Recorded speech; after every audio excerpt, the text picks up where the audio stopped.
والسلام علیکم ورحمۃ اللہ وبرکاتہ۔ مقصد یہ ہے کہ انسان روزے دار ہونا چاہیے۔ آپ کہیں گے کہ کیا روزے دار لوگ ہیں، لیکن اب اس کی طرف دھیرے سے چلتے ہیں۔ ایک ہوتا ہے کوئی کام کرنا اور ایک ہوتا ہے اس کام کا حق ادا کرنا۔ قرآن کہتا ہے وَجَاهِدُوا فِي اللَّهِ حَقَّ جِهَادِهِ، اللہ کی راہ میں ایسی کوشش کرو جیسا کہ کوشش کرنے کا حق ہے۔ اب آقا کریم رؤوف الرحیم صلی اللہ علیہ وآلہ وسلم فرماتے ہیں کچھ روزے دار ایسے ہیں جن کو بھوک اور پیاس کے سوا کچھ ملتا ہی نہیں۔ کچھ روزے دار ایسے ہیں جن کو بھوک اور پیاس کے سوا کچھ نہیں ملتا، یعنی وہ صرف بھوکے پیاسے رہتے ہیں، نہ کوئی ثواب ملتا ہے، نہ کوئی اجر ملتا ہے، نہ کوئی برکت ملتی۔ کیوں؟ اس کی وجہ یہ بیان کی گئی کہ وہ روزے میں گویا کہ روزے کا حق ادا نہیں کرتے۔ جیسے ہر چیز کا حق ہے نا، ماں باپ کے حقوق ہیں، بھائیوں کے حقوق ہیں، دوستوں کے حقوق ہیں، احبا کے حقوق ہیں، اقربا کے حقوق ہیں۔ حتیٰ کہ اگر ہم بس میں سفر کر رہے ہوں اور ہمارے بازو میں جو سیٹ پر بیٹھ جائے، ہم بس میں سفر کر رہے ہوں اور ہمارے بازو میں 10 منٹ کے لیے کوئی سیٹ پر بیٹھ جائے، 15 منٹ کے لیے سیٹ پر بیٹھ جائے، تو وہ بھی ہمارا پڑوسی ہو گیا۔ اسلام اس کے بھی حقوق بتاتا ہے۔ صرف اب آپ بتائیں کہ جو بس میں 10 منٹ کے لیے 5 منٹ کے لیے ہماری بازو کی سیٹ پر بیٹھ جائے، جب اسلام اس کے بھی حقوق بتاتا ہے، تو وہ روزہ جو خدا کا قریبی بنا دے، اللہ کا مقرب کر دے، وہ روزہ جس کی جزا ذات باری تعالیٰ ہو، وہ روزہ جس کے صدقے میں خدا کا دیدار نصیب ہوتا ہو، وہ روزے کے بھی تو کچھ حقوق ہوں گے نا۔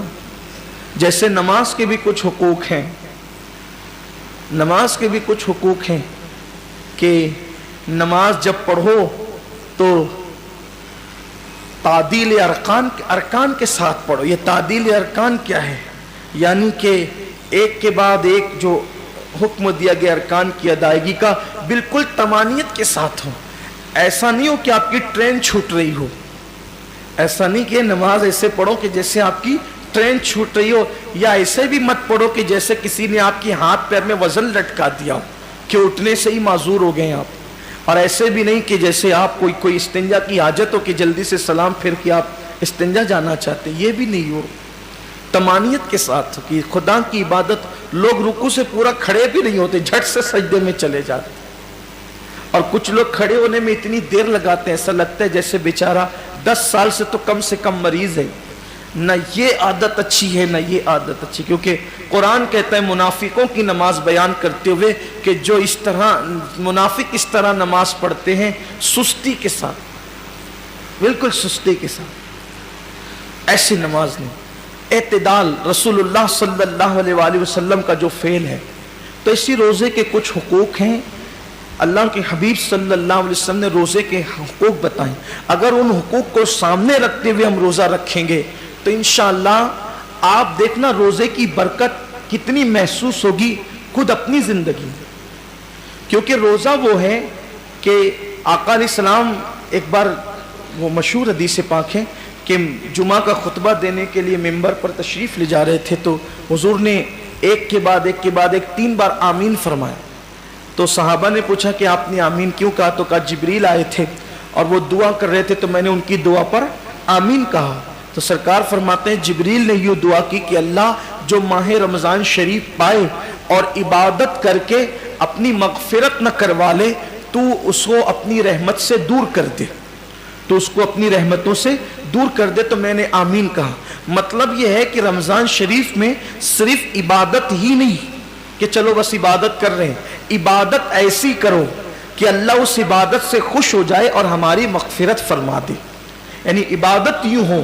تو اب روزہ ہم تو رکھ رہے ہیں، لیکن روزے کے حقوق یہ ہیں کہ روزے کی حالت میں غیبت نہ ہو، زبان کی حفاظت ہو، چغلی نہ ہو، زبان کی حفاظت ہو، کانوں سے کوئی ایسی چیز نہ سنے جس سے اسلام نے منع کیا ہو، آنکھوں سے کوئی ایسی چیز نہ دیکھیں جس سے اسلام نے منع کیا ہو، ہاتھ سے ایسا اشارہ نہ کرے جس سے اسلام نے منع کیا ہو، اپنی طاقت سے کسی کو دکھ نہ پہنچائیں کہ یہ اسلام نے منع کیا۔ سید امین آپ کا